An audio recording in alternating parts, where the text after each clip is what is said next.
Magandang araw mga bata. Ang pag-aaralan natin ay tungkol sa mga kasangkapan at materyales sa pagguhit at mga hakbang sa pagguhit ng larawan gamit ang basic sketching, outlining, and shading. Ang ating layuning pampagkatuto para sa araw na ito ay, una, nakikilala ang mga kasangkapan at materyales sa pagguhit at ikalawa, na isasagawa ang hakbang sa pagguhit ng larawan gamit ang basic sketching, outlining, and shading.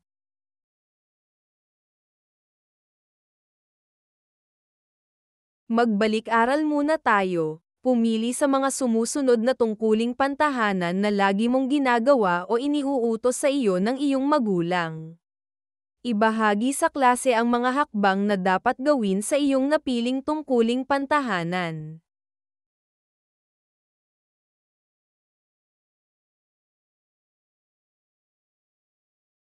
Kilala nyo ba ang mga nasa larawan mga bata? Sino-sino ang mga ito? Ang mga nakita ninyong larawan ay mga halimbawa ng freehand drawing. Ang mga tauhang ito na napapanood ninyo sa inyong mga telebisyon at cellphone ay bunga ng pagguhit o drawing o croquis. Mga bata, sino na sa inyo ang nakapag-drawing na ng mga ganitong larawan? Nasubukan na ba ninyong iguhit ang iyong paboritong cartoon character? Sino ang iyong iginuhit? Nasubukan nyo na bang iguhit ang pinapangarap ninyong bahay o sasakyan? Sino sa inyo ang gustong matuto at maging mahusay sa pagguhit? Alam mo ba na kung ikaw ay may sapat na kaalaman sa mga materyales, kasangkapan at mga hakbang sa pagguhit, mas magiging madali para sa iyo na gawin ito. Handa na ba kayong matutunan ang mga ito? Halina at alamin natin. Magsimula tayo sa pagtuklas ng mga salitang makakatulong sa iyo upang maunawaan ang aralin. Una, kasangkapan. Ito ay mga kagamitan na nakatutulong upang magawa ng maayos at mabilis ang isang gawain katulad ng pagguhit. Pangalawa, mga materyales. Ito ay mga kinakailangang bagay na nauubos at nakakatulong upang magawa ang isang gawain katulad ng pagguhit. Pangatlo, freehand drawing. Ito ay pagguhit ng walang anumang ginagamit na kasangkapan maliban sa lapis at papel. Pang-apat, sketching. Ito ang pangunahing hakbang sa pagguhit kung saan ito dali-daling ginagawa gamit ang lapis at papel. Pang-lima, outlining. Ito ay isang hakbang na ginagawa sa pagguhit upang may larawan ang tunay na figura o mahahalagang linya sa larawang iginuhit. At panghuli, shading. Ginagawa ito sa pamamagitan ng pagkuskus ng lapis upang magkaroon ng labo, liwanag at dilim ang isang drawing. Narito ang mga kasangkapan sa pagguhit. Drawing board. Dito inilalapat ang drawing paper. Ito ay yari sa kahoy na karaniwang may sukat na 16 by 24 na pulgada. Ito may makinis na ibabaw at diretso ang apat na gilid nito. Pamilyar na kayo sa ruler mga bata. Ito ay ginagamit na panukat at gabay upang makagawa ng tuwid na linya. Triangle. Ginagamit ito sa paggawa ng anggulo, patayo, at polihis na linya. May dalawang uri ng triangle. Halina't basahin natin. T-square. Ito ay binubuo ng dalawang bahaging magkadugtong. Ito ay ang head at blade na ginagamit bilang gabay sa pagguhit ng mga linyang pahiga. Ito rin ay maaring gamitin bilang gabay sa paggamit ng triangle. Nakakita na ba kayo nito mga bata? Protractor. Ito ay ginagamit sa pagkuha ng mga anggulong hindi masusukat ng alinmang triangulo. Ito ay binubuo ng iba't ibang anggulo mula 0 hanggang 180. Sino sa inyo ang marunong gumamit ng protractor?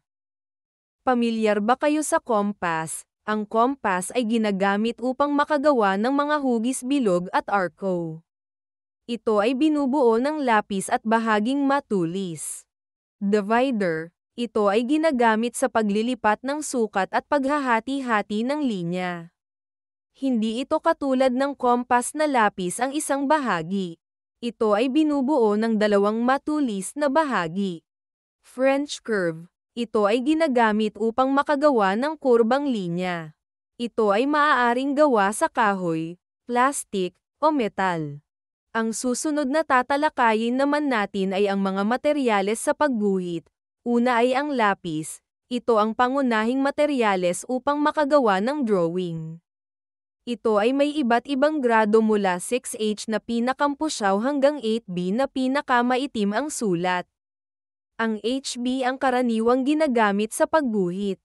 Pangalawa ay papel. Dito iginuguhit ang mga nais na larawan.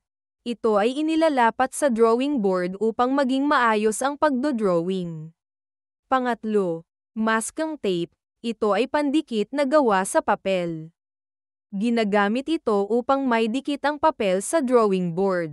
At panghuli, pambura. Ito ay ginagamit upang mabura ang mga hindi nais na guhit ng lapis.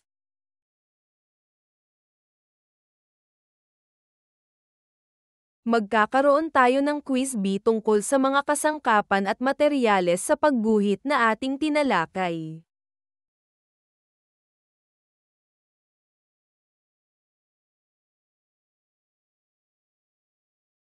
Panoorin ang mga hakbang na madalas ginagawa sa pagguhit ng isang larawan. Ang link ng video ay nasa description box. Base sa napanood na video, ano-ano ang mga nakita mong hakbang na ginawa upang magawa ang larawan? Tignan ang nasa larawan. Sa iyong palagay, alin sa tatlong drawing ang halimbawa ng sketching, outlining, at shading? Mga hakbang sa pagguhit ng larawan. Una, basic sketching. Ito ay simple at dali-daling at magaan na pagguhit gamit ang lapis at papel. Sa hakbang na ito, maaring gumamit ng mga gabay na linya upang maging madali ang pagguhit. Mga dapat tandaan sa basic sketching. Una ay, hawakan ang lapis ng komportable o katamtamang taas at posisyon. Huwag itong hawakan malapit sa dulong panulat. Ikalawa, hawakan ang lapis ng katamtaman, hindi mahigpit at hindi rin maluwag. Ikatlo, hawakan ang lapis patayo sa direksyon ng linyang nais iguhit. At panghuli, gumuhit mula sa balikat para makontrol ang paggalaw ng pulso. Mga hakbang sa pagbuo ng sketch, paggawa ng mga gabay na hugis o linya. Magaan na iguhit ang mga gabay na hugis at linya. Paghuhulma ng figura. Ito ay ginagawa sa pamamagitan ng pagguhit ng mga linya ng paulit-ulit hanggang sa makuha ang tamang figura ng larawan. Pagbuo ng figura. Ito ay ang pagpapaangat ng mga linya na tumutugma sa tamang figura. Tapos na natin pag-aralan ang sketching, ngayon naman ay ang outlining. Ito ay ang pagguhit ng mas makapal na linya sa drawing upang makita ang tunay na figura o ang importanteng linya sa larawan. At ang huling hakbang sa pagguhit ng larawan ay ang shading. Ginagawa ito sa pamamagitan ng pagkuskus ng lapis upang magkaroon ng labo, liwanag at dilim ang isang drawing. Sa pamamagitan nito nagiging maganda at magkakaroon ng buhay ang isang drawing. Narito ang iba't ibang uri ng shading. Una, hatching. Ito ay ginagamitan ng mga linyang iginuhit patungo sa iisang direksyon. Pangalawa ay ang cross-hatching. Ito ay gumagamit ng linyang iginuguhit na nagkrukros sa bawat isa. Pangatlo, stippling. Ito ay ginagamitan ng maliliit na tuldok upang makabuo ng mas madilim na parte ng isang imahe. At panghuli ay ang blending o smudging. Ito ay mabilis na isinasagawa na parang gumagawa ng check ng paulit-ulit sa isang espasyo para kumapal o dumilim.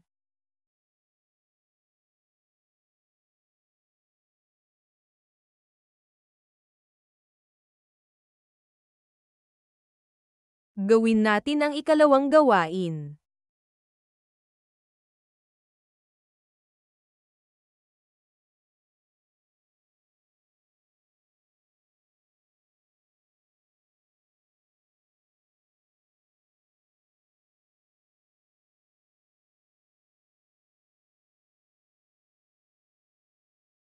Gawin natin ang ikatlong gawain.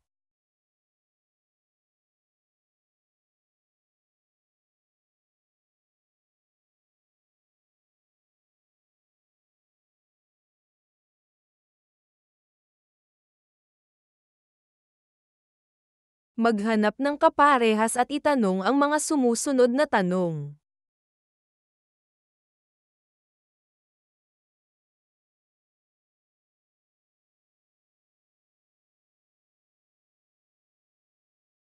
Sagutan sa isang buong papel ang ating pagsusulit.